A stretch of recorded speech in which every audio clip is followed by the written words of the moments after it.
Most parents believe a financial legacy is something that happens at the end of life. A will, an inheritance, a transfer of assets measured in numbers. Books written by those who study generational wealth begin by quietly dismantling this belief. A financial legacy does not begin at death. It begins the moment children start observing how adults relate to money long before they ever touch it themselves. These books argue that money is taught far more through behavior than instruction. Children absorb financial beliefs the way they absorb language, through repetition, tone, and emotional response. How parents talk about bills, how they react to financial stress. Whether money is discussed openly or hidden behind silence. These daily signals form a child's internal money narrative, long before formal education ever enters the picture.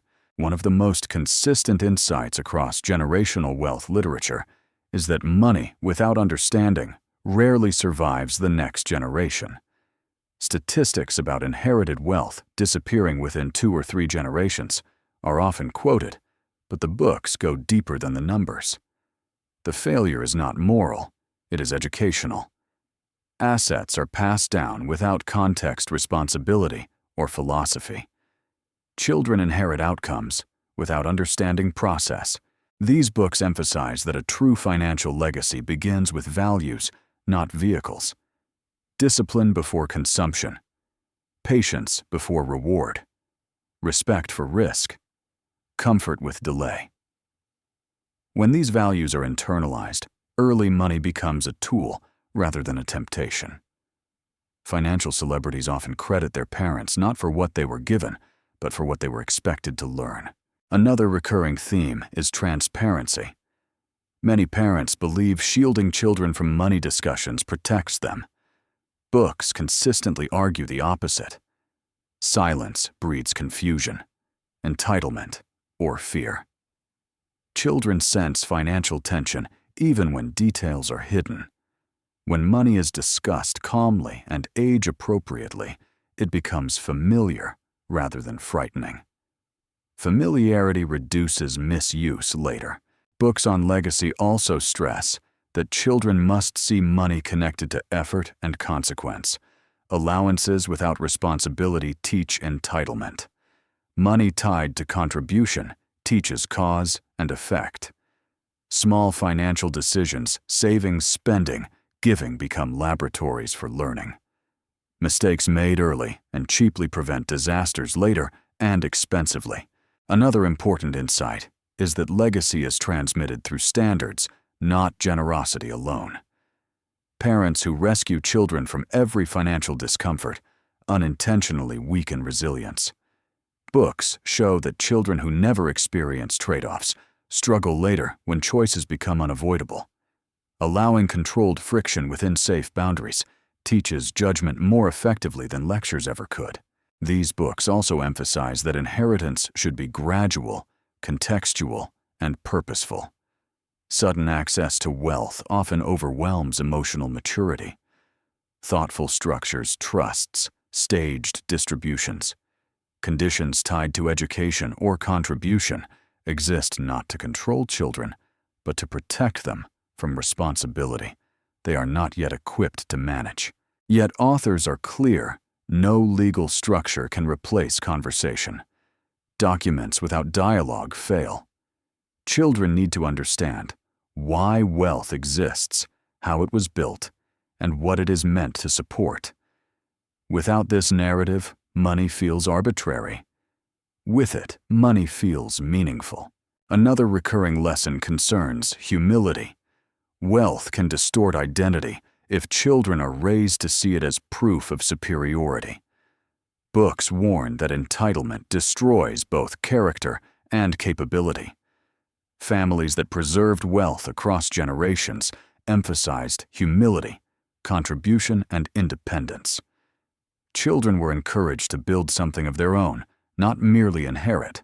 These books also expand the definition of legacy beyond money. Skills habits, reputation networks, and emotional regulation matter as much as assets. Financial celebrities often note that the greatest inheritance they received was confidence in their ability to rebuild, not the size of a bank account. Another powerful insight is that legacy does not require great wealth. Stability can be a legacy. Debt avoidance can be a legacy. Teaching children to live below their means can change trajectories, even without inheritance. Direction matters more than magnitude. Time horizon plays a central role. Legacy-minded parents think in decades. Short-term sacrifice for long-term benefit becomes normalized. Children raised in this environment learn patience, not as deprivation, but as strategy. This time perspective distinguishes families that preserve wealth from those who consume it. Books also address the emotional weight of inheritance: guilt, pressure, expectation. These emotions are often ignored. Authors argue that acknowledging them openly reduces their destructive power. When children understand that wealth is a responsibility rather than a burden, anxiety decreases and agency increases. As readers move deeper into these works, the concept of legacy evolves.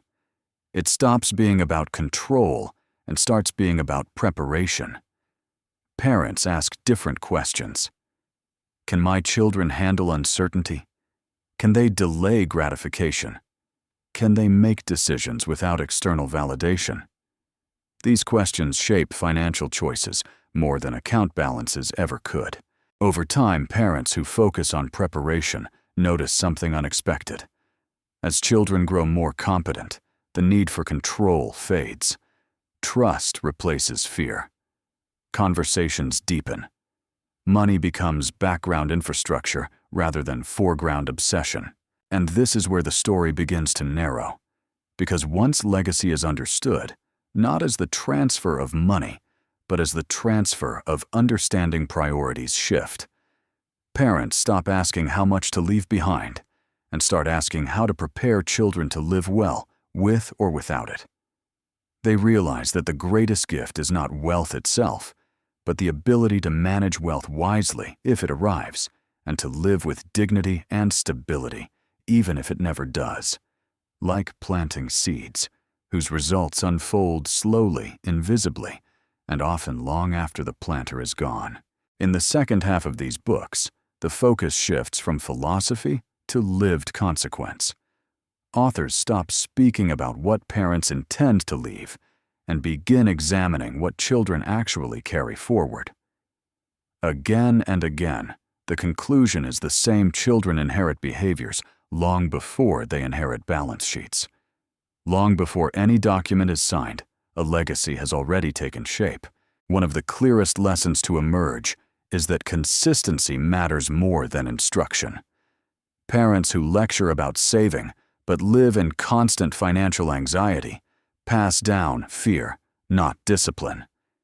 Parents who speak calmly about money, even when resources are limited, teach stability. Children remember tone more than technique. Financial legacy is emotional before it is mathematical. These books also show that the strongest legacies are built through participation, not protection. Children who are included appropriately in conversations about budgeting, planning, trade-offs, and mistakes develop confidence rather than entitlement. They learn that money is something to be managed, not something to be feared or flaunted. Exclusion, even when well-intended, leaves children unprepared for reality. Another recurring insight is that parents must model boundaries around enough. When children grow up in households where consumption has no ceiling, dissatisfaction becomes normalized.